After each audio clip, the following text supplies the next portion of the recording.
Hey guys, this is Chuck in Time Games, and I'm playing Black Ops 2 again. And this gameplay is Domination. I'm using the Vector, and I'm against a party of 4 or 5 or something like that. And we're gonna end up pulling out the win, which is pretty cool. It's actually a pretty big win. So yay for that, and I'm just playing solo with a bunch of randoms. So yeah. But this isn't about the gameplay. I sort of wanted to talk about Call of Duty Ghosts, because it could have the potential to either be one of the best Call of Duties ever or one of the worst, as any Call of Duty really could. So I'm just gonna start off by listing off some of the best things.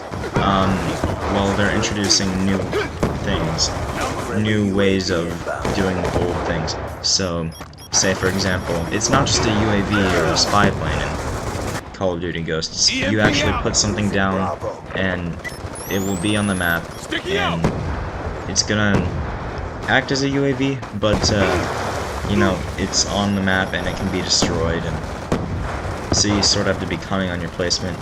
Its pros and cons are that it can't just be shot down by a stinger immediately.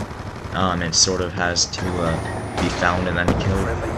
But a con is that if you don't put it in a good spot, then it will almost finish off immediately. So there's that. So, you know, they're taking the UAV and they're putting a little bit of a twist to it, and I like it.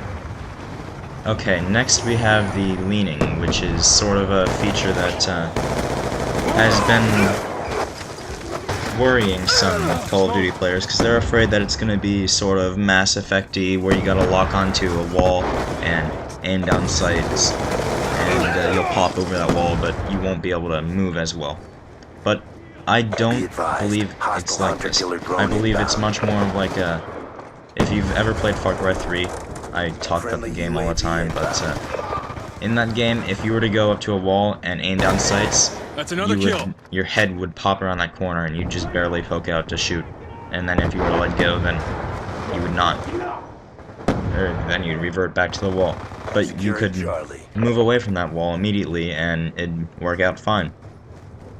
So, despite what some people are afraid of, this leaning feature will not involve you locking onto a wall and not being able to move. So, I think it's a good feature, honestly. It definitely increases the, you know, the aim down sight spots and all that stuff, and it adds a new depth to the game. Now here are some cons. Apparently at Gamescom, where the game's multiplayer was kind of shown off, there were a couple of hidden perks, and a couple of non-hidden perks that worried some people. But first, let's go to the hidden perk. Some people thought they spotted Danger Close, which, in case you didn't know, I'll put sort of what it looks like as a perk on the screen right about now. It increased the explosive damage. I'm not sure by how much, but this was a huge problem in Modern Warfare 2 because, you know, you'd get your noob tubes, you'd get your commando, and you'd get your Danger Close. You had unlimited noob tubes, and you could just destroy people with your grenade launchers, because explosives were already powerful in that game. Hopefully it's either taken out or made so that it's such a minuscule difference that it would only make a difference on very little things, like maybe with Danger Close, if you were to throw a Semtex on the edge of a flag, it'd kill anybody on that flag, but without it, it'd only injure them to 80% of their health. That wouldn't be too bad.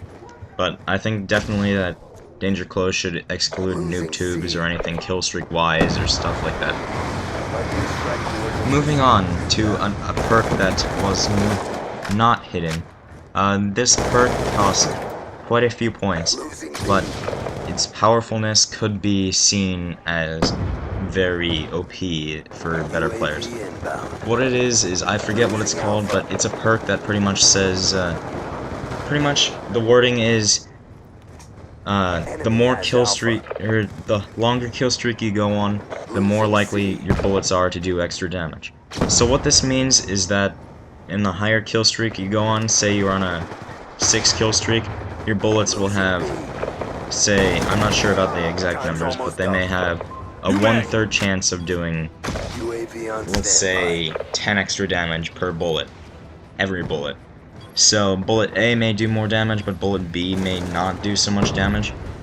But this can be completely overused and completely ruin the game, because it could make, you know, if somebody were going, say, a 10 kill streak, it may be handed to them. Like, they just may get that unlimited extra bullet damage.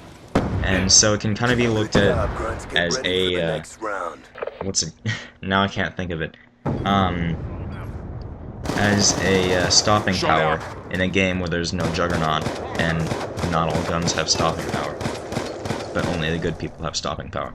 So yeah, that can definitely be an issue, but we sort of gotta trust in them to get it right. There were a couple of other things, like people were worried about the sniper rifles not being able to quickscope, but what it actually is the quickscoping, how it works is that, okay, so you're hip firing, but until you're completely aiming down sights, it's like you're hip firing. So you're still not able to do that quickscope where you're right before you pull the right before you're looking through your crosshairs. But you're able to do like a drag scope and stuff like that. So that's good in a way, because it sort of adds a new skill to quickscoping, and no longer, it sort of takes away that luck element. So yeah, there were a couple of actual kill streaks in mine that were a little overpowered. That perk that I mentioned earlier that increased bullet damage the more kills you went on, that was actually a perk, so you can start out with that on all of your classes. But actual kill streaks would they're separate from that.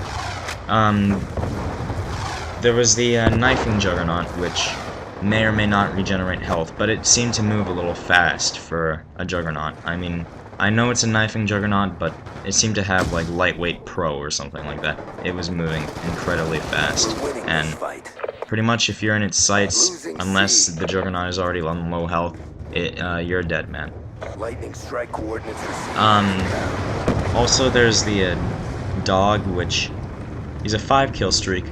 May be a little overpowered if you're not careful, but in a careful lobby I don't think it'll be an issue.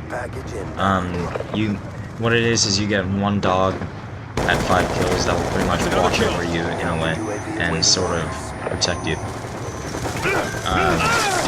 and clear out anybody in the area. I'm assuming that the dog would be somewhat like the dogs in Black Ops 2, where it only takes a few bullets to kill, but, you know, it could seriously rack up some kills if, you know, if you were going against a sniper rifle or something like that. So yeah, those are my issues and my concerns, but also my looking forwardness to Call of Duty Ghosts, and that's all I really have to say. So remember to like and subscribe, and I'll catch you guys next time.